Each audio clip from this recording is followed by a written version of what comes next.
from Annie Ducan. Not that he's ever going to collect, but somebody was just telling me you can be tried under Massachusetts law and other states for selling something you proclaim to be a drug. I don't think that's true, because if you can be prosecuted, why did the victim, the cashew dealer, the cashew kingpin, why did he get $2 million if that law was on the books? I think it was. He wasn't nuts, Howie. I'll tell you that much. Well, he was nuts not to take he was nuts not to take the guilty plea. They said, "Look, just accept just say you're guilty, and we'll let you go on a probation." And he laughed at him and said, "I'm not taking the guilty plea because that was a cashew. Mr. Peanuts sold me that nut. He was my supplier," and they believed Annie Ducan, because in the halls of justice in Massachusetts, the only justice is in the halls. I watched a whole documentary about that on Netflix. It's called How to Fix a Drug Scandal, and it's really amazing because there was two situations. One was Annie Ducan, one was Sonia Farrick, but one of them was doing the drugs while she was testing them, and the other one was just dry. They called it like dry testing or something. Like she would just eyeball it and say, "That looks like Coke," allegedly. Yeah. She's the one who thought the nut looked like Coke, and then now they're investigating more people in those drug labs too. I don't know what they're going to find out. One of them has denied that she did anything wrong, but we'll see. And someone says this is only the doctored evidence that we know of. We also know of other doctored evidence, which we'll get into as we go along. But this Capitol police officer, Brian Sicknick, it was cited that he was murdered. Yeah, that's part of the indictment of President Trump, that he was murdered. Now, after the acquittal, the New York Times has announced that it made up that story about him being killed. Don't you think, Grace, that the Pulitzer Prize Committee needs to do a new category for fake news? Because I think this fake news about Brian Sicknick, again, it's tragic that he's dead. He's a Capitol police officer. It's very unfortunate that he's dead, but it's a fake news story. And the New York Times did not correct it until after the impeachment vote. Well, remember that whole podcast do I have a reason to be cynical here, Grace? And they called it an update. They didn't call it a retraction.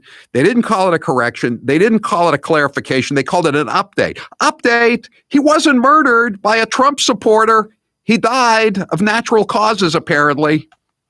And Howie, I love how they all pretend like the woman in the last cuts you were playing, that reporter. They all play Mickey the Dunce once someone calls them out on it, like, "Oh, I didn't mean it like that. I was just, why are you getting so upset?" It's like, stop gaslighting people who are making an argument and calling you out for your BS. Right. Let's hear that one. Before we go any further, I want to play this second cut from the Michael Van Der Veen when he's calling her out for talking about for trying to minimize the fact that they fabricated evidence in a criminal trial or in any kind of civil proceeding as well. Falsifying evidence is a felony. It's obstruction of justice. I know this wasn't a criminal. These guys are the best lawyers in the country. That's what we picked for the impeachment managers, and they just go about committing what would be felonies in a courtroom. Can I just add in here, as someone who does not have a blue check mark, if my tweet was up there on the big screen for all those people to see, I would notice in 0.5 seconds, just like that woman did, who said, "Wait a second, I've never been verified before." Like, you don't think that we would notice if we get verified? Some of us have been waiting on it quite some time. Yeah, she said, "Wait a second. I was a loser until they decided they could use this against the president of the United States. Now I have a fake blue check mark." Yeah, and you can to provide fake evidence for these nitwits like Eric Swalwell. So let's play cut 17. What you're talking about now is a check mark that's a verification on Twitter that did not exist on that particular tweet. A 2020 that should have actually read 2021. And the selective editing, you say, of the tapes. Is that the doctored evidence of what you're speaking? That's not enough for you? That's not enough for you? Wait. No, Sir, no. I'm trying. Listen, I'm not a juror in this trial. What I'm trying to be clear for our viewers is what you're referring to, because not everybody has been following. It's not okay. Not everybody, to doctor sir, a little bit of evidence. Respectfully. Battle of the respectfulies.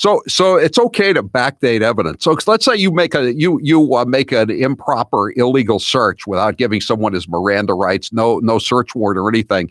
You find a machine gun or drugs or stolen cash, whatever, and then you go back and you backdate a warrant to make it okay to use this evidence against somebody in a court of law. You know what that's called? That's called obstruction of justice. But it's okay because they were only going up against Donald Trump. No, exactly. And Howie, something I thought was amusing was I was reading a story by Amber Athey from Spectator, and she was talking about how when this whole thing was going on with the witnesses, Chuck Schumer could have put that in the resolution and said no witnesses, but he didn't, because I'm starting to think these Democrats are just plain lazy. He didn't do it. And then the impeachment managers decided we want witnesses and we're going to vote for it. And there was a little bit of infighting. But the part I found hilarious was at one point in the story, and I might be paraphrasing a little bit, she says Chuck Schumer was outmaneuvered by the impeachment managers. And I thought, so a guy who was outmaneuvered by a Chinese spy outmaneuvered Chuck Schumer? Like, what level are you at mentally that someone like Eric Swalwell is outmaneuvering you? Well, how about the fact that all the Republicans had to do was say, okay, we've got a list of 301 witnesses we're going to call if we're going to have a real trial here. And the first witness is going to be Nancy Pelosi. And we're going to ask her under oath because she manages the Capitol ultimately. She has responsibility. We're going to ask her under oath. Did President Trump offer you 10,000 National Guard troops to protect the Capitol before this happened? That was the end of the plan to call witnesses. Which explains why she ran out there and was like, censured is not. She was really mad. That Senate today was a cowardly group of Republicans who apparently have no options because they were afraid to defend to protect, face up to what to protect and defend. Hit the podium again, Nancy. Senators who couldn't face up. I mean, I have to say, Howie, she said they had no other options. How many people did you say they wanted to call up? 301. They said this was their first list. Their first list was 301 people they were going to call. It sounds like that's some options to me. If I went to a restaurant, there was 301 menu items. I feel like I had options. You know, it's an interesting thing too, Grace. And again, I'm sorry that this officer's sick. Nick died. But if they were planning to, some of the news accounts said they might indict Trump for murder for the fact that this guy was killed with a fire extinguisher, which was totally bogus and made up by the mainstream media. Why did they cremate his body immediately if they were planning to indict the president of the United States for murdering him? It made it very difficult to ever get any more evidence about the true causes of his death, didn't it? Yeah, and it's sad, but with Democrats, it does seem like things unravel as time goes on, and they report on things as it becomes more convenient for them in the media. So when there's less high stakes for something, they go, "Oh, we can add an update to that story now because the impeachment's over. They're not going to vote for. We'll add an update now." But they don't do it out of wanting to do it. They do it because they have nothing to lose anymore, which is really disheartening. This is from American Greatness. Julie Kelly's been covering this story about the doctored evidence, the fabricated evidence. The Times correction, and again, it wasn't a correction, it wasn't a clarification, it wasn't a retraction, it was an update, might have been one reason why Democrats on Saturday reversed their demands to subpoena witnesses. House impeachment managers cited the original fake news from the January 8th Times as evidence in their impeachment memo. This is an exact quote from the impeachment memo. The insurrectionists killed a Capitol police officer by striking him in the head with a fire extinguisher. You know what President Trump would call that if he were speaking on this? Very fake news. Very fake news. Very fake news. Hey, Howie, before I leave, I have two more things to tell you. One is that everyone should go to 110 Grill in Plymouth and sign up to win a free dinner with yours truly. If you sign up to win a dinner with Grace, you will also get a free copy of Howie's book, Plug Uglies, just by signing up. There's no catch. You just go into the 110 Grill in Plymouth, say, I want to enter the contest. They will give you a free copy of Plug Uglies. Boom, done. It's a freebie. And I will be picking the winners February 26th and the dinner February 25th, and the dinner will be on the 26th. So make sure you guys do that today. Howie, an update on a story that I was not able to read during my show. And then once the show ended, I was like, no, I have to read this at some point. It's too good. This is Sean Penn. Okay, this is a real tweet from Sean Penn. Evangelical leaders should themselves be impeached by the Vatican if they themselves don't follow Nikki Haley's lead and clearly state they should not have followed Satan into the bowels of hell. But perhaps they are too busy. Only he spelled it Satin, didn't he? He spelled it Satin, and he apparently thinks that he thinks that evangelicals are somehow under the control of the Pope. Well, not for the last 500 years or so, 600 maybe. I don't know, something like that. That's my favorite part. Some guy replies and goes, "If evangelicals were impeached by the Vatican, we'd take it as a badge of honor, Spicoli." And then some lady retweets and goes, "Been laughing about this for hours. This is the best of humanity." And some people were writing like, "Yeah, this is so. How do you know nothing about the Vatican or Catholicism and you dated Madonna for so long?" Or evangelicals. Seriously. Or Satan. And I thought guys like Sean Penn were supposed to be devil worshippers. You think it's got to be a mortal sin to misspell Satan's name as Satin? Satan's what is he, Satin doll? Satan's not going to be happy about that one bit. He's like, "Hi, Satin. Nice to meet you." Howie, by the way, there's an. They also video. call him Ducifer.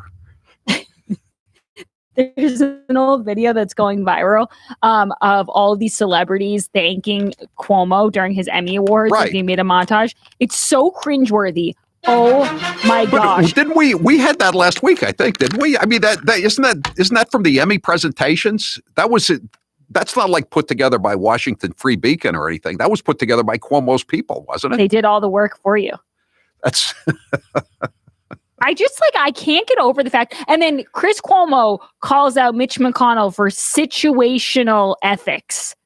Chris Cuomo, people are like, dude, not a good time to be talking about situational ethics. You had your brother on for weeks and weeks holding Q-tips and doing Smothers Brothers routines. What is someone just pointed this out? This woman, his chief of staff, said, basically we froze because then we were in a position where we weren't sure if what we were going to give the Department of Justice or what we give to you guys was going to be used against us. Can a drug dealer make that same same defense? I'd like to give you my books, or I'd like to give you some of my drug samples, but you might use it against me. I mean, how is that what Fredo means by situational ethics? If something's going to put you in the can, you can't. You don't have to give it to the feds. I think before Trump was taken off Twitter, it was even simpler than that. It could just be, yeah, I had to lie about it because if people found out, Trump would tweet something mean about me, and he would embarrass me, and my feelings would be hurt. I think that's a defense in a court of law.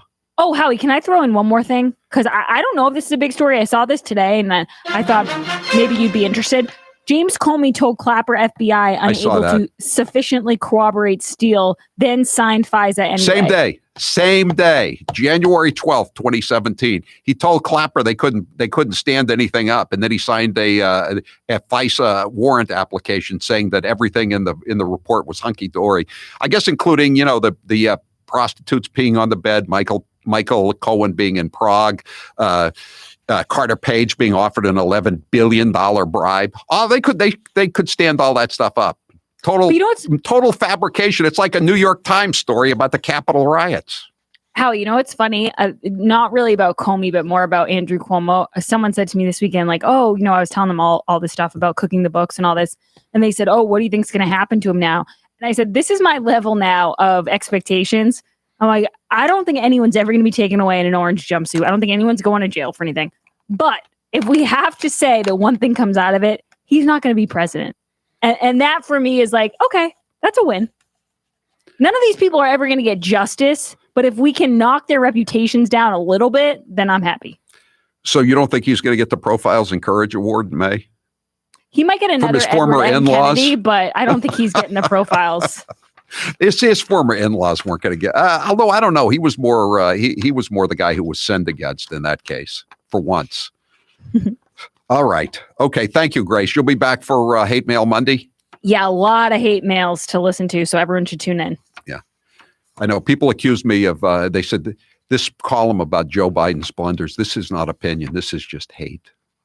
Hate. Oh, I didn't know that was a category. We have to tell the Boston Herald to start putting our stuff in, not columnists, but hate.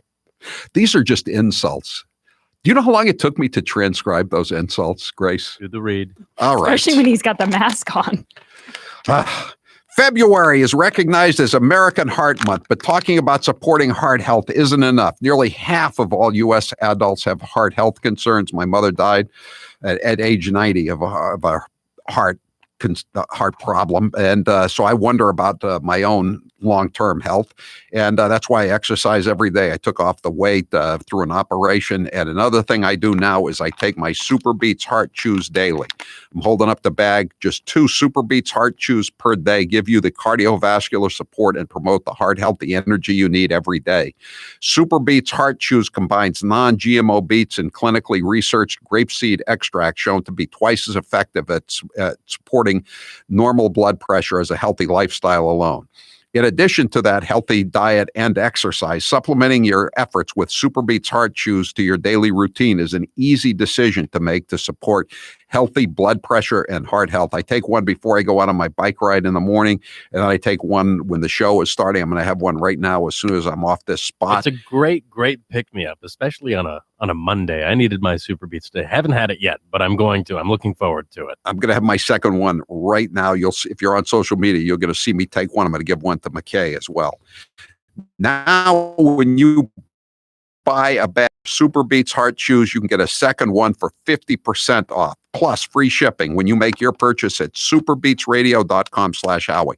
That's superbeatsradio.com/Howie. Superbeatsradio.com/Howie. I'm Howie Carr. You're listening to the Howie You want Carr one? Radio Network.